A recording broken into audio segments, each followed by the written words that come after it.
Started driving cars when I was 6 years old, so just some fields around my house, and my dad has the garage, so any car that would come in that was banged up or not worth fixing and the customer didn't want to fix it, wanted to scrap it, my dad would buy it off them for next to nothing and bring it home to my brother and I, and we'd rally them around the fields, and that's where it all started. It was just anything with an engine you just loved. Toe-to-toe with Williams on the exit of the corner, because out of the final corner he won the first race in Kyrgyzstan, and now James Roe.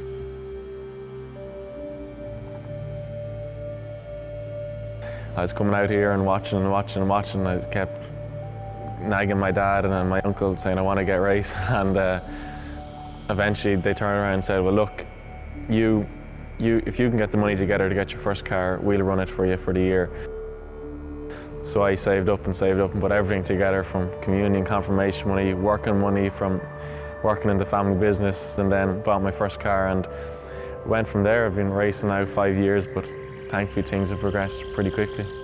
My uncle was my Google about racing cars, really. He's been through it all. He's developed cars, he's engineered cars. He's a really, really good understanding of it. So, and he always had the time to show me why this went or why it works and explain everything. So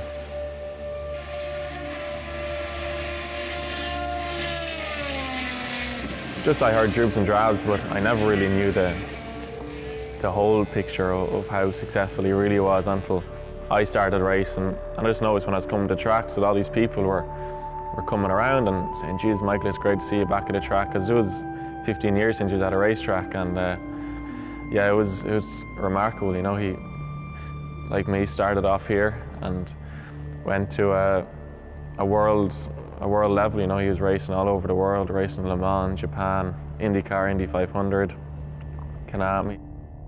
So in motor racing, you have what you'd call the Triple Crown. You'd have Formula 1, you'd have IndyCar, Indy 500, you'd have Le Mans. So Le Mans would be the pinnacle of sports car racing, and then IndyCar and F1 are single-seater racing, and that's the top in motor racing. So to reach either of those categories, you're doing really, really well. And he was fortunate enough to race in both IndyCar and Le Mans. So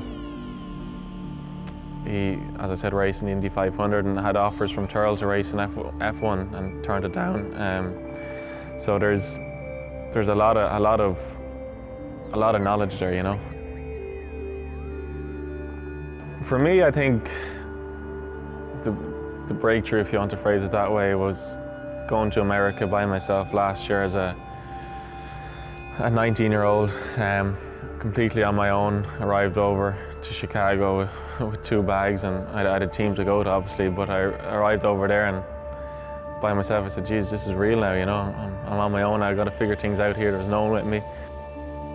To have success in my first year over there, with every track being brand new and everything being new, the whole culture, adapting to the lifestyle, the way teams operate, it was completely different. So that was a huge, huge learning curve, and it's teed me up nicely for going forward, and it's helped me grow a lot as a person. I'm a lot more mature and well-rounded after living by myself for over a year now.